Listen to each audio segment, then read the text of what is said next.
Baik, terima kasih atas kesempatannya. Saya Nuning Arlinda, NIM 2018 210372.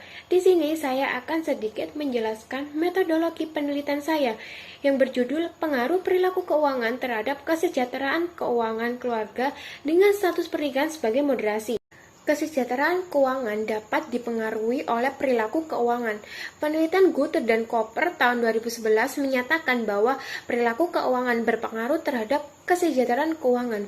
Semakin baik perilaku seseorang, maka akan semakin baik status finansialnya, sehingga akan meningkatkan kesejahteraan finansial. Pengelolaan keuangan yang baik sangat penting dilakukan karena akan mempengaruhi kesejahteraan keuangan seseorang, seperti kepuasan keuangan, permasalahan utang, dan kecemasan keuangan.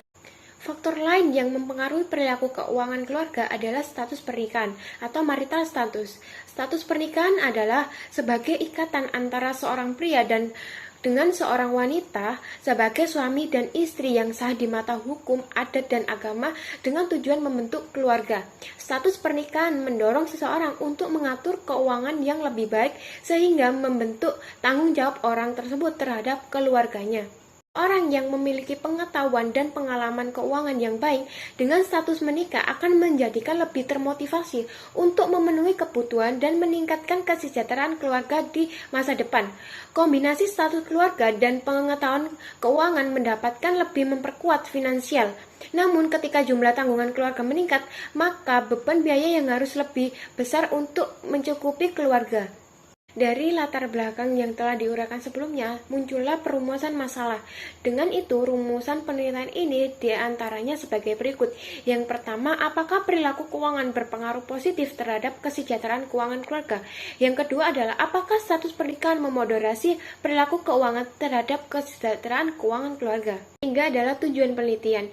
Dari perumusan masalah yang telah disusun sebelumnya, penelitian ini memiliki tujuan yang diantaranya adalah sebagai berikut. Yang pertama, untuk menguji apakah perilaku keuangan berpengaruh positif terhadap kesejahteraan keuangan keluarga.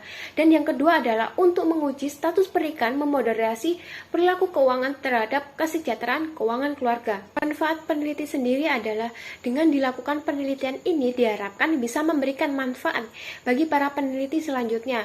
Manfaat dan penelitian ini diantaranya adalah sebagai berikut, adalah untuk penelitian selanjutnya. Hasil dari penelitian ini nantinya diharapkan bisa menjadikan rujukan bagi para ahli peneliti selanjutnya yang melakukan penelitian dengan topik yang sejenis. Yang kedua, untuk perilaku keuangan keluarga. Penelitian ini diharapkan mampu menjadikan referensi bagi individu ataupun keluarga dalam perilaku keuangan keluarga. Selanjutnya, kerangka pemikiran. Nah, kerangka penelitian dalam penelitian ini disusun guna mengetahui apakah ada pengaruh perilaku keuangan dan status pernikahan terhadap kesejahteraan keuangan keluarga. Dalam penelitian terdahulu dikatakan bahwa pengalaman keuangan dan pengetahuan keuangan berpengaruh positif terhadap perilaku pengelolaan keuangan didasarkan pendapatannya. Nah, selain itu perilaku keuangan, kesejahteraan keuangan juga dipengaruhi oleh faktor demografi. Salah satunya ialah status pernikahan. Selanjutnya yaitu hipotesis penelitian. Hipotesis yang diajukan dalam penelitian ini didasarkan permasalahan di atas, yaitu yang pertama, terdapat pengaruh perilaku keuangan terhadap kesejahteraan keuangan keluarga. Yang kedua, status pernikahan memoderasi pengaruh perilaku keuangan terhadap kesejahteraan keuangan keluarga. Bab 3 yaitu metode penelitian. Rancangan peneliti ini bertujuan untuk menguji pengaruh perilaku keuangan terhadap kesejahteraan keuangan keluarga dengan status pernikahan sebagai moderasi, dengan rencana penelitian sebagai berikut. Yang pertama, dilihat dari jenis data berdasarkan waktu. Penelitian ini menggunakan rancangan cross-sectional, yaitu satu jenis rancangan riset yang terdiri dari pengumpulan informasi mengenai sampel yang telah ditentukan dari elemen-elemen populasi yang hanya satu kali. Dilihat dari tujuan. Rancangan peneliti ini adalah studi kausal, sebab tujuan peneliti berusaha menjelaskan hubungan sebab akibat sudah dapat diprediksi oleh peneliti sehingga peneliti dapat menyatakan klarifikasi variabel penyebab, variabel antara, dan variabel terikat. Yang ketiga, dilihat dari jenis datanya. Penelitian ini menggunakan data primer atau data yang diperoleh langsung di lapangan oleh peneliti dengan menggunakan kuesioner. Nah, identifikasi variabelnya sendiri adalah variabel peneliti merupakan objek dari penelitian. Variabel yang digunakan dalam penelitian ini adalah yang pertama, variabel terikat adalah kesejahteraan keuangan. Yang kedua, variabel bebas adalah perilaku keuangan, dan yang ketiga, variabel moderasi adalah status pernikahan. Definisi operasional dan pengukuran variabel. Definisi operasional dalam penelitian ini perlu dijelaskan dari masing-masing variabel untuk menghindari kesalahpahaman antara pembaca dan peneliti dalam mendefinisikan tiap variabel yang ada. Berikut ini penulis mencoba untuk menjelaskan dengan singkat mengenai variabel-variabel apa saja yang menjadi pengamatan di dalam penelitian ini. Adapun variabel-variabel di antara lain yaitu yang pertama, perilaku keuangan. Perilaku keuangan merupakan suatu tanggung jawab keuangan yang berhubungan dengan cara pengelolaan keuangan. Definisi operasional dan pengukuran variabel. Definisi operasional dalam penelitian ini perlu dijelaskan dari masing-masing variabel untuk menghindari kesalahpahaman antara pembaca dan peneliti dalam mendefinisikan tiap variabel yang ada. Berikut ini penulis mencoba untuk menjelaskan dengan singkat mengenai variabel-variabel apa saja yang menjadi pengamatan di dalam penelitian ini. Adapun variabel-variabel di antara lain yaitu yang pertama, perilaku keuangan. Perilaku keuangan merupakan suatu tanggung jawab keuangan yang berhubungan dengan cara pengelolaan keuangan. Definisi selanjutnya adalah status pernikahan. Status pernikahan adalah individu yang memiliki ikatan berumah tangga yang memiliki tanggungan untuk pemenuhan kebutuhan sehari-hari.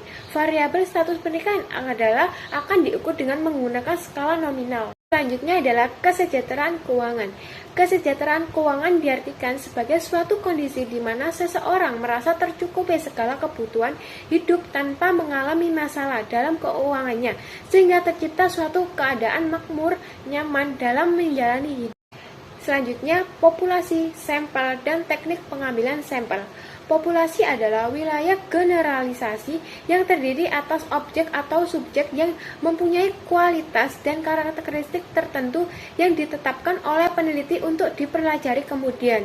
Ditarik kesimpulannya, adapun populasi dalam penelitian ini adalah individu yang sudah menikah dan tinggal di Surabaya dan Gresik.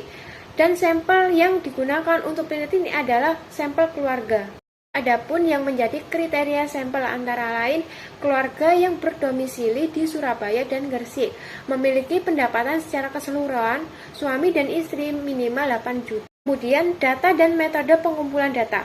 Metode pengumpulan data dalam penelitian ini dilakukan dengan cara menggunakan data primer, karena data diperoleh langsung dari sumbernya atau responden.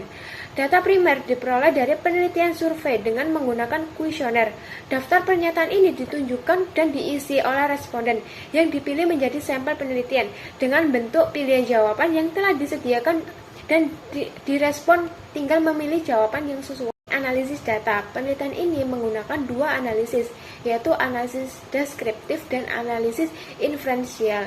Yang pertama yaitu analisis deskriptif. Dalam penelitian ini digunakan untuk menggambarkan hasil penelitian di lapangan, terutama yang berkaitan dengan responden.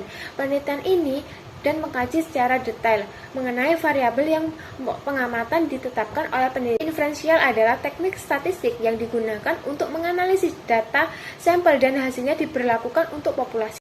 Sekian penjelasan dari metodologi penelitian saya. Terima kasih.